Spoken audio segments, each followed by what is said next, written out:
Welcome to the Probe. Probe 01 has the following subtopics. The first one are the definitions of journalism. The second one, the functions of journalism. And then the third topic is going to be Republic Act number 7079, Campus Journalism Act of 1991.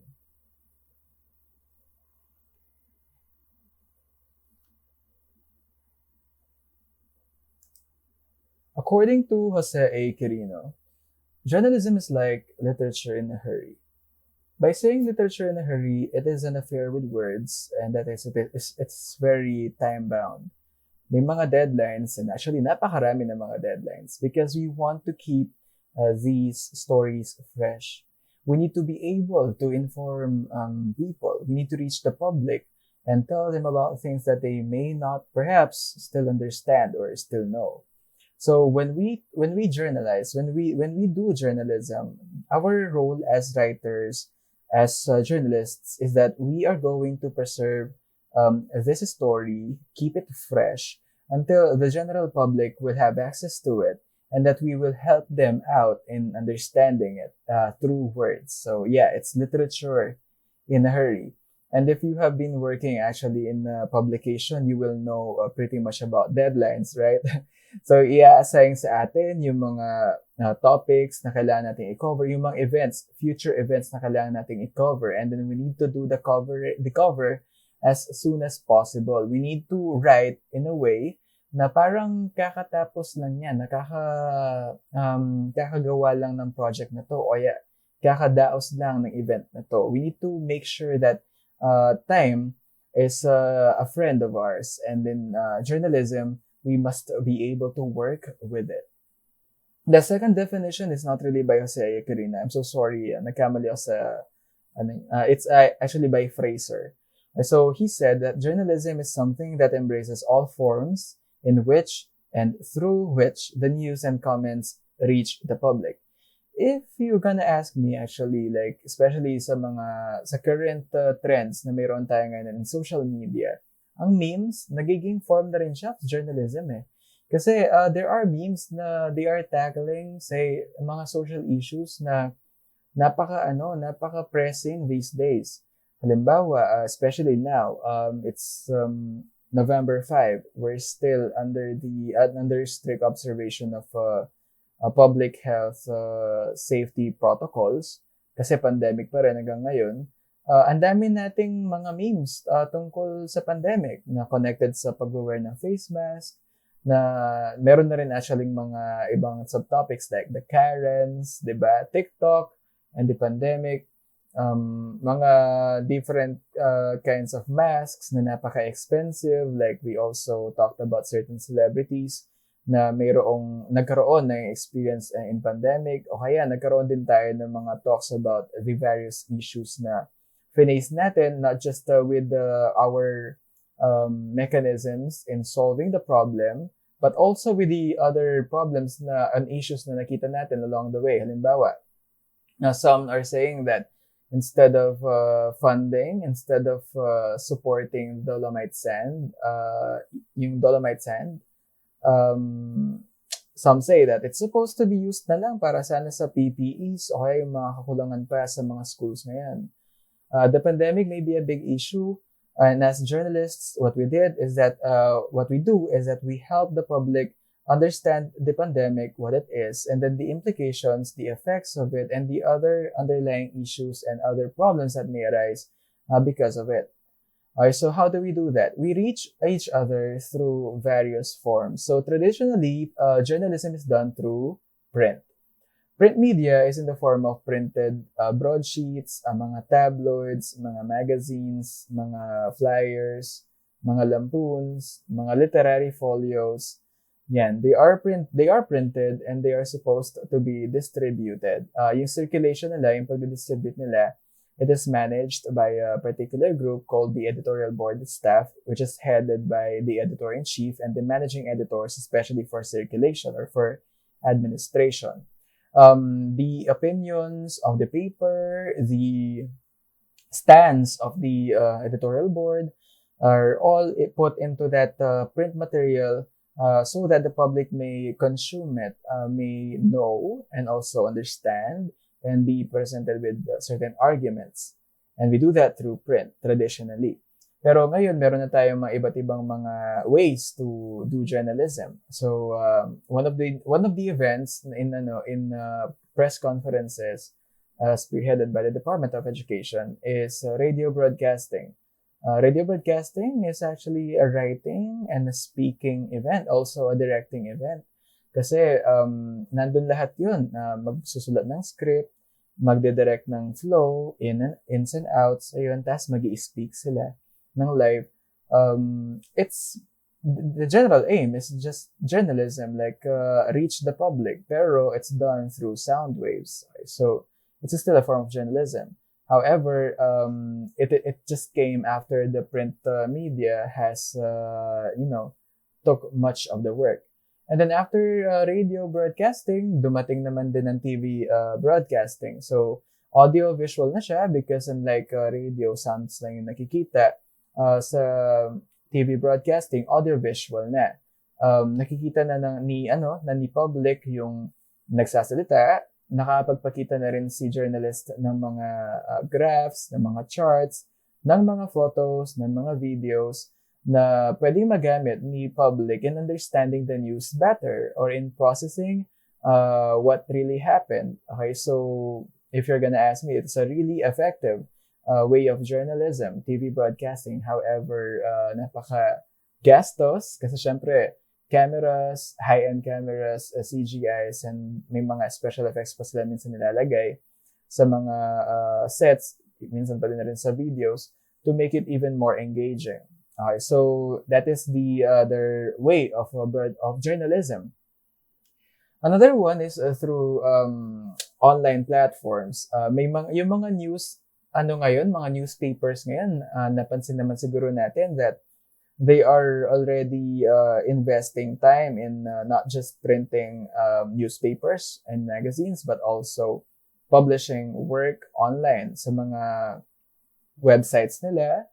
Meron ding mga iba na gumagawa na rin ng mga videos. They're uploading their own videos in YouTube. Say, what I know is The Manila Bulletin, meron siyang YouTube channel wherein yung mga videos nila halos ay ilang seconds lang, ilang minutes lang naman. Pero they're all made in the name of journalism.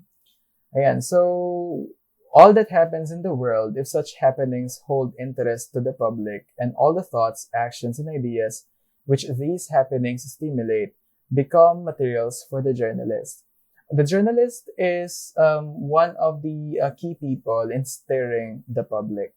Ang isang masa ng mga tao na wala namang ginagawa tungkol sa isang issue na panlipunan, ang pinaka-effective, isa sa mga pinaka-effective ways para magkaroon sila ng reason to do something, to respond, to solve the problem, is through journalism.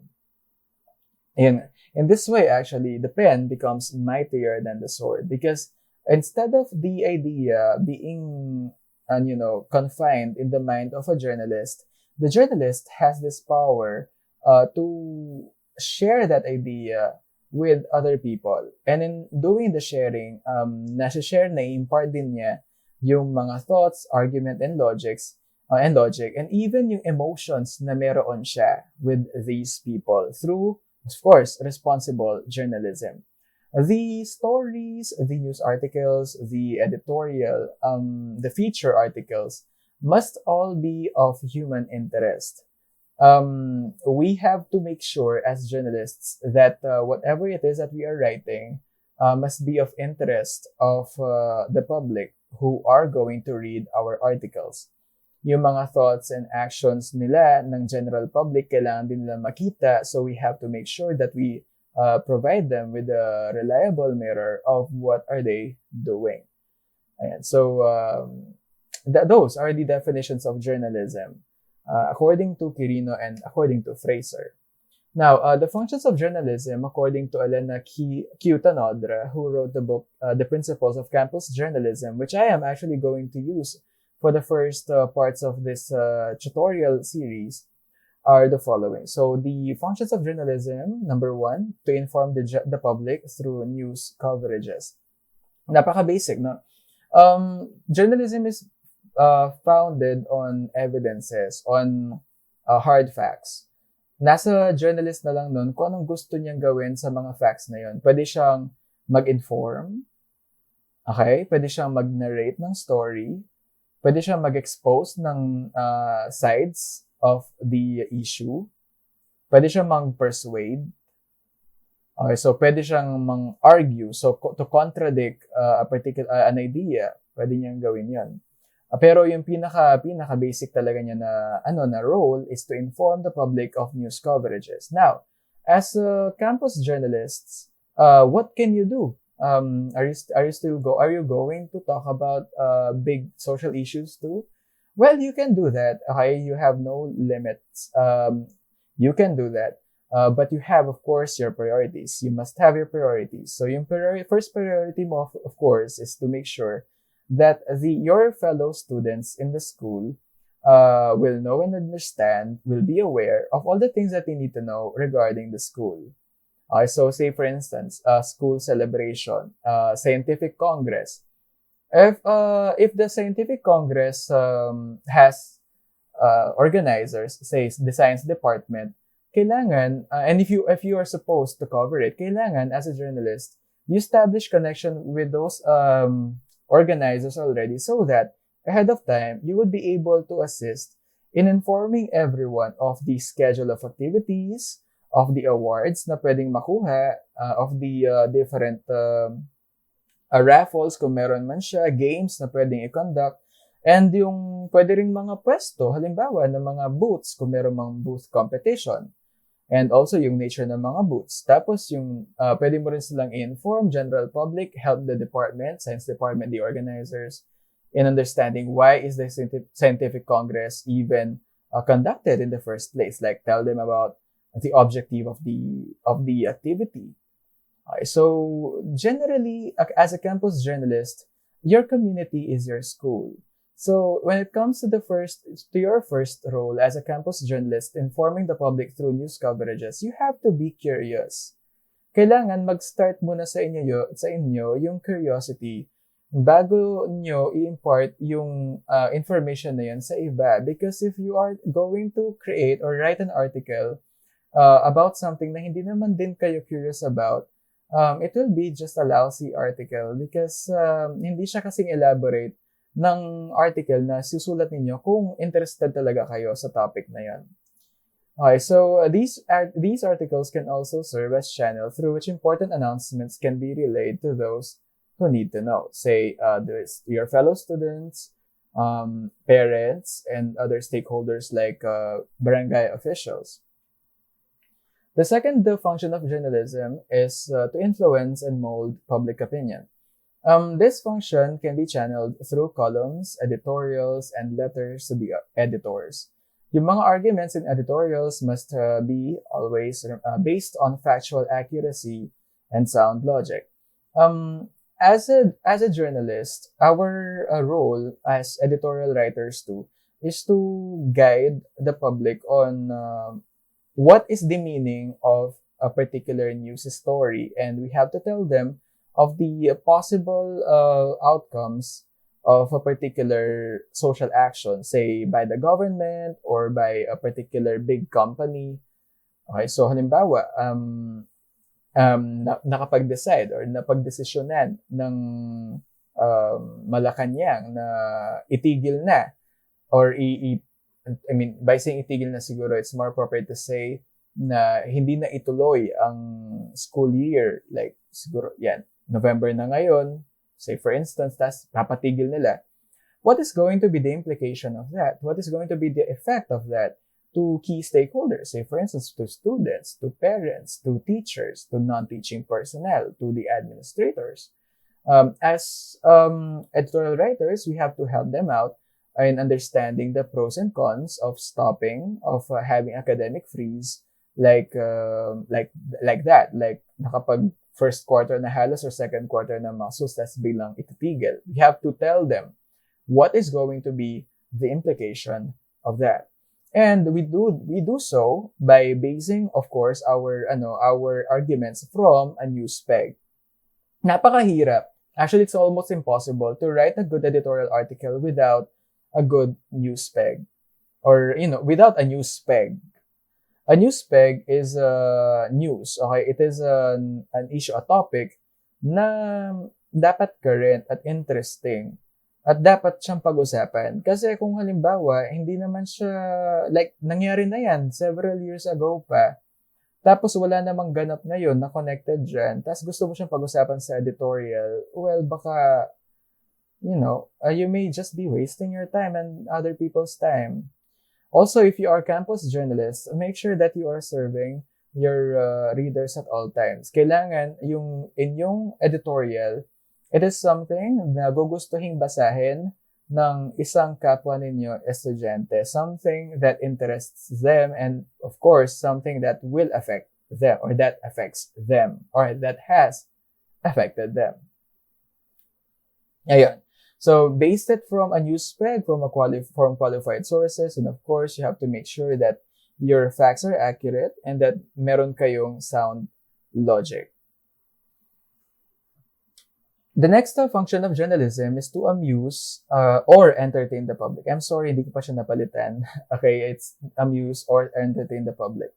The Sinukuan Gazette, the official student publication of Pampanga State Agricultural University, my alma mater, is one of the leading student publications in the region. I'm really proud of that. Like, it's comprised of really great people.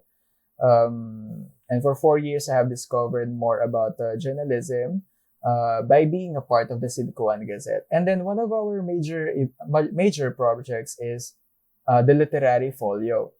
For 4 years, yung mga napag-participate yung mga literary folios na ginawa namin are the following. So first is yung Cine. It is a movie-themed literary folio wherein yung mga chapters, they are divided into genres of movies. May horror, may romance. Ayan. Tapos, yung second naman yata, if I'm not mistaken, na literary folio na pinag-participatean ko was the Pusoy Dos. Ayan. Yung theme naman namin noon is cards. So, yung mga chapters namin, they are divided into the diamonds, the hearts, clubs, and then yung spades. Ayan. So, in my third year, we had a literary folio called Pasaporte, and yes, you guessed it, right? Yung inspiration namin doon is a passport. Yung mga naging chapters namin, they are the different continents. Yeah, continents. And then our stories, our poems, and the artworks and photos that were included in the work in Pasaporte are all based from a particular city or a particular place. I remember actually Ecuador. Ayun, tsaka yung Cape, Freetown ba yun? Ayun, so, and in my last year, yung ginawa namin is Letters from Julia. Letters from Julia is a literary folio that is based from the stages of grief. So, denial, anger, bargaining, depression, and acceptance, dabda. And then, ayun, those are the inspirations of the 4 literary folios that we created in college. And I am so happy to have been a part of those literary folios. And what they taught me as a writer is that you can lighten up your practice of writing by endeavoring into some creative writing stuff like that. Writing stories and writing poems are always, of course, some things that a journalist can do.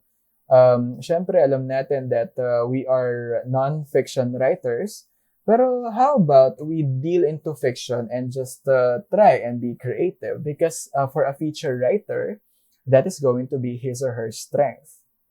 So, kailangan meron siyang konting creative expression, meron siyang ganung klaseng side. Ayan. So, it lightens up. When we try to amuse the public or entertain the public through stories, poems, comic strips, or graphic illustrations, we lighten up the journalistic function through humor, through drama, through human interest stories, and other feature items that may amuse people. And then the fourth one is to serve and promote community welfare. This is really connected to the first function of journalism, which is to inform the public. Pero what we mean here is if we need to do some flash news, we have to do them. We have to deliver it, and especially when it's needed.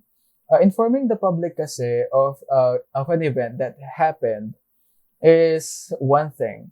But informing the public of an event that is about to come and is urgent, like say for instance, currently, if the general public needs to be informed about the schedule of the distribution of learning activity sheets or the changes in the schedule, the general class program, we need campus journalists to make sure that we reach as many people as we can.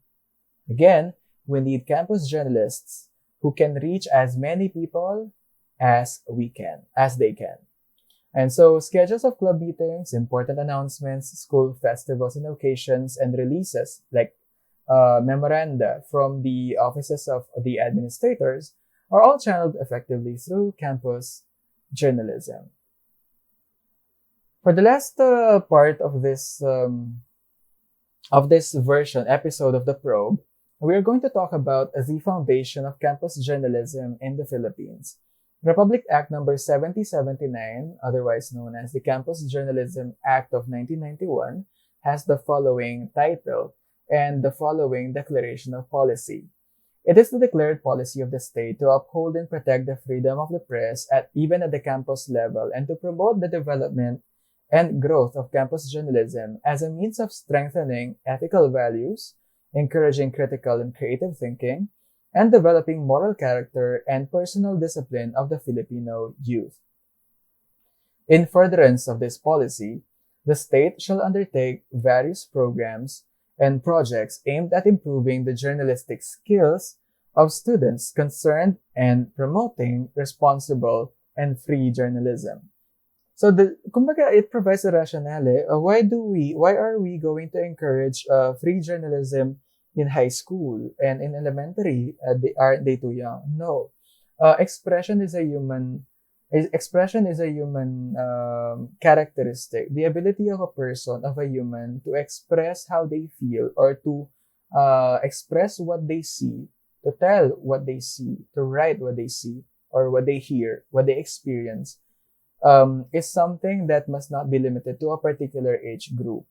Also, it is wrong to assume that just because an editorial was written, a column was written by someone younger, it doesn't mean it is not evidence-based. It doesn't mean that it lacks enough maturity. Okay, so we all have our stages when it comes to expression, and if an editorial is written by a high school student, it is unfair to compare it to an editorial written by a veteran writer. Now, what does that mean now? It means that just because students, like high school students and elementary students, are young, it doesn't mean that they cannot express, and it doesn't mean that they must not express. So we have to give them the opportunities. We have to give them the opportunities to express. We have to provide them with the materials and with the chances to express themselves and just experience how it feels like to be heard, to be read, and to participate in events na ang convention na yun is actually a group of different journalists who have the same interests as they do. Okay, so the Declaration of Policy for Section 2 of the Republic Act 7079, or the Campus Journalism Act of 1991, extends the freedom of expression and information, actually, even to the elementary pupils and secondary school students. Section 3 is a definition of terms. The school is an institution for learning in the elementary, secondary, or tertiary level comprised of the studentry, the administration, faculty, and non-faculty personnel. I would like to emphasize what I noticed about the definition of the school in this definition of terms.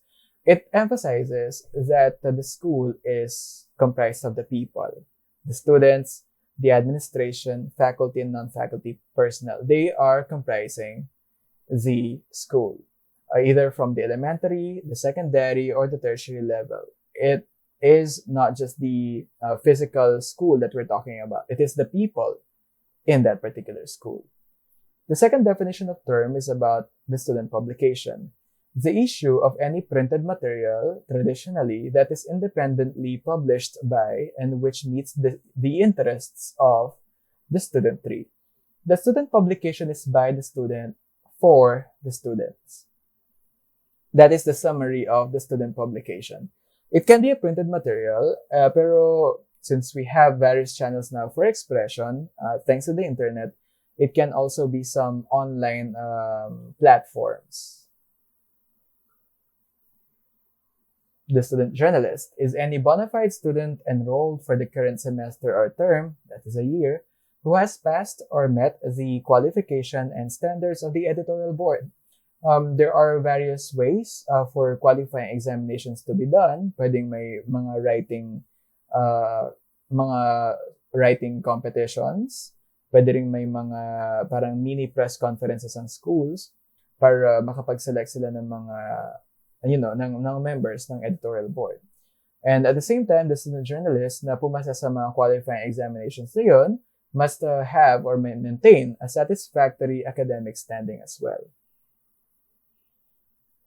The editorial board in the tertiary level must be comprised of student journalists who qualified in placement examinations. And in the case naman ng elementary and high school levels, it must be comprised by a member from the Parent Teachers Association, a representative from that sector, from those stakeholders, and then another member, which is an appointed faculty advisor, and then an editor who will be representing the entire body of student writers, student artists, and student photojournalists, and broadcasters, and staffers, that is in general. So, yun yung tatlong members ng editorial board. Ayan.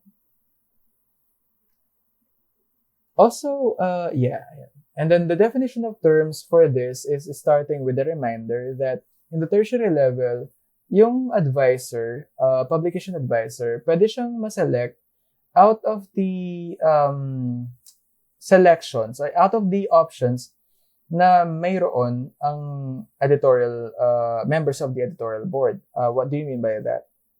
Pinipili ng mismong mga writers kung sino yung advisor nila. Ayan. So, again, pinipili ng mga writers, student journalists, yung kung sino ang gusto nilang maging advisor. Okay. Now, the editorial policies.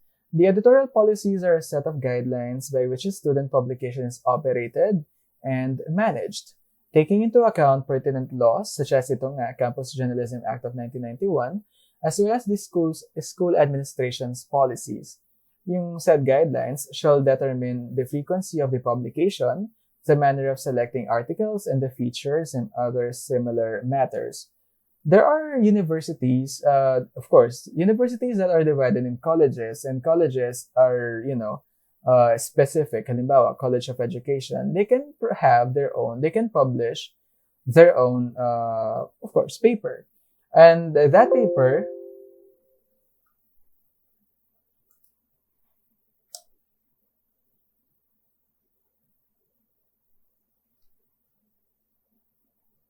the next definition of terms is going to start with the following. So, a reminder that at the tertiary level, the editorial board may include a publication advisor at the option of its members.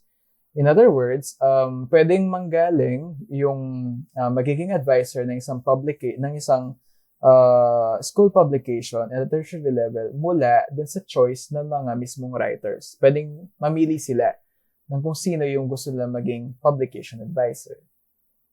Ayan. Now, for the editorial policies, a set of guidelines by which a student publication is operated and managed, taking into account pertinent laws such as Campus Journalism Act of 1991, as well as the school administration's policies.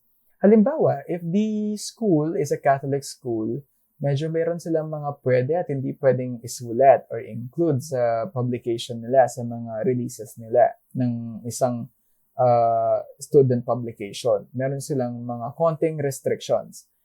So, said guidelines shall determine the frequency of the publication, kung gaano kadalas sila magpa-publish, the manner of selecting articles, kung ano yung protocol after na sulat ni writer, yung article, kanino niya ipapacheck, and if may revisions, kung ibabalik kay writer, kanino niya next ibabalik, and then yung line of command, and then the features and other similar matters, like magdadagdag ba sila ng sports column, pwedeng pag-usapan yun. Magdadagdag ba sila ng comic strips, pwede rin pag-usapan yun. Will the publication publish a lampoon, which is, if I'm not mistaken, a lampoon is a release of the campus paper na tinutuligsa niya yung mga mali sa administration. If I'm not mistaken, I'm not sure. So, pwede ba sila mag-release ng something na ganon? Section 4 is about the student publication. A student publication is published by the student body through an editorial board and publication staff composed of students selected through fair and competitive examinations. Once the publication is established, its editorial board shall freely determine its editorial policies and manage the publication funds. So the editorial board that is comprised of the students in the tertiary level will be managing their own money. They're supposed to manage their own money. And then the editorial board in the high school and elementary level that is comprised of a faculty advisor, an editorial, the editor-in-chief, and a member from a representative from the Parent Teachers Association, they will be managing the publication funds. And they will also be making solid the editorial policies. So speaking of funding, Section 5 is about the funding of the student publication. So for the funding for the student publication may include savings from the respective schools' appropriations. Ang mga schools, meron silang by saying school, general ito, okay? Pwedeng university, pwedeng colleges, pwedeng mga institutes. May mga schools talaga na nakasama sa miscellaneous fees nila, pwedeng, usually kapag private, yung school organ or yung student publication. Tapos meron pa silang separate na publication fee minsan. Kung merong binayaran na gano'n ng mga nag-enroll, kailangan ibigay yun ng buo dun sa editorial board. That is in the tertiary level and if private school.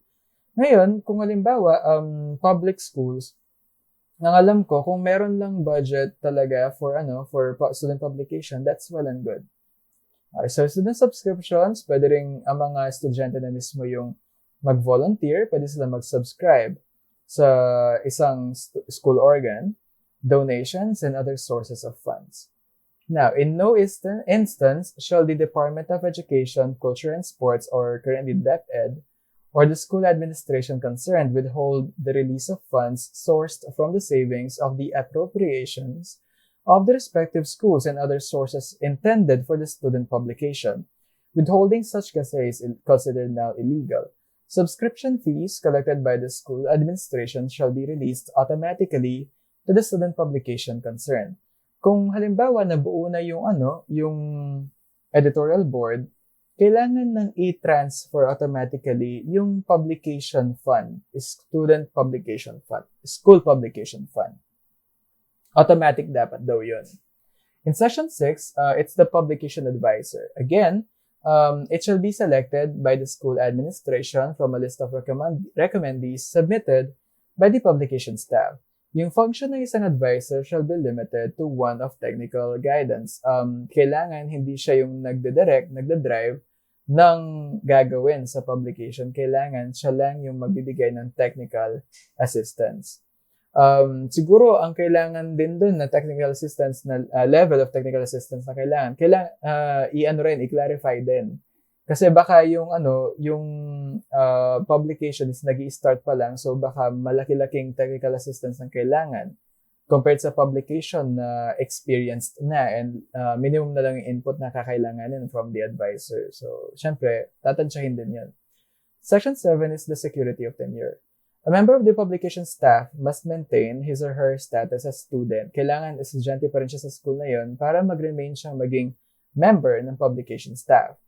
Ang isang estudyante na mayroong sinulat na perhaps a very offensive or siguro let's not just judge it now. Kumbaga, by the metrics of perhaps the administration, the school, or the publication, the student wrote or published in the publication an article, okay, or an item that has offended someone. Okay, so that is not a ground for that said student to be expelled or suspended.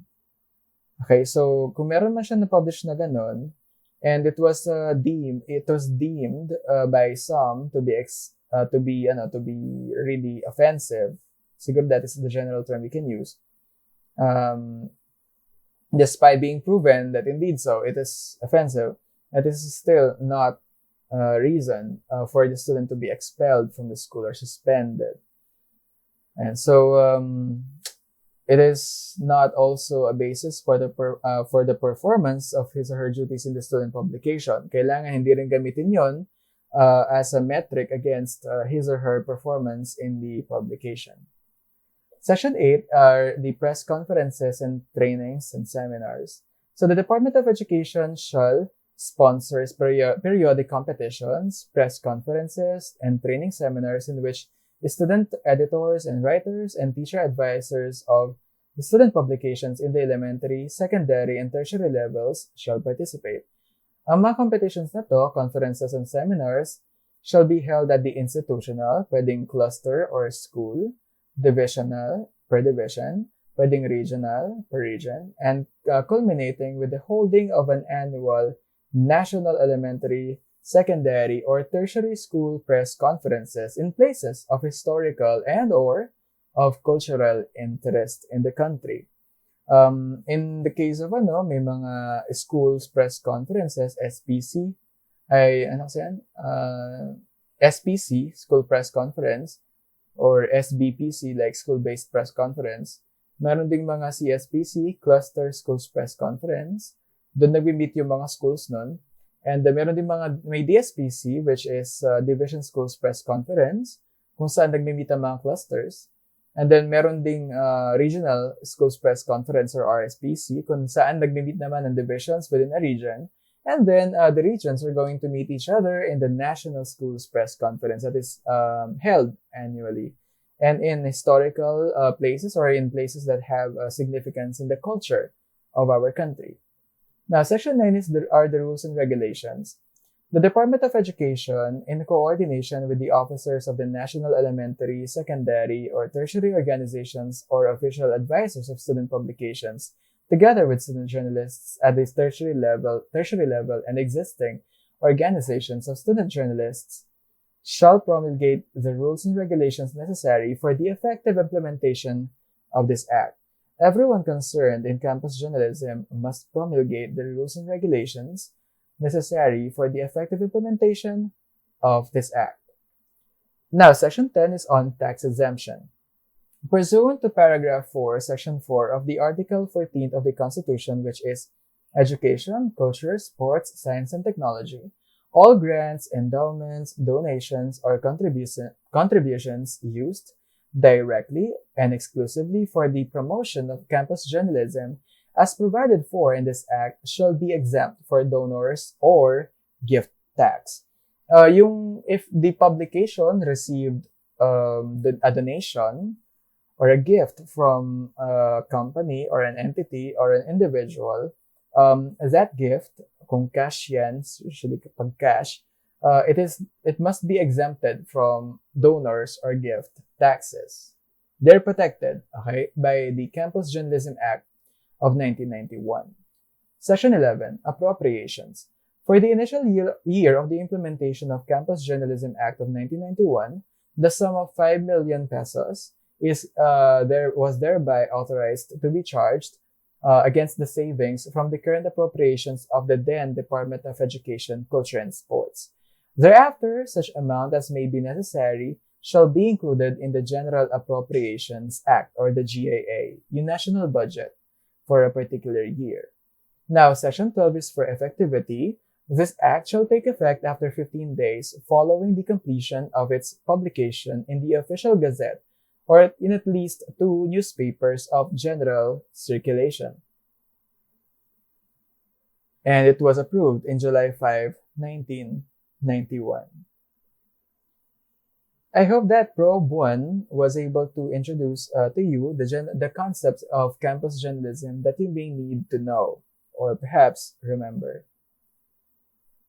This series is going to be ongoing, so I hope that you're going to stay with us in the Knowledge Catalog. It is a brand I'm developing. I am a teacher creator. I am a high school teacher in the Philippines, and I love developing content that I find useful and needed to better my instruction. If you want to support my channel, you can leave a like to this video. You can leave a positive comment in the comment section, or hit subscribe as well, so that you would be able to see much of what I do, what I'm working for. And hit the notification button, the bell button, to receive notifications or to know about my new releases. I'm hoping that you will indeed do that and that you will support me in that way. All right, thank you so much for staying, and I hope that I will be seeing you in the next video. Have a good day.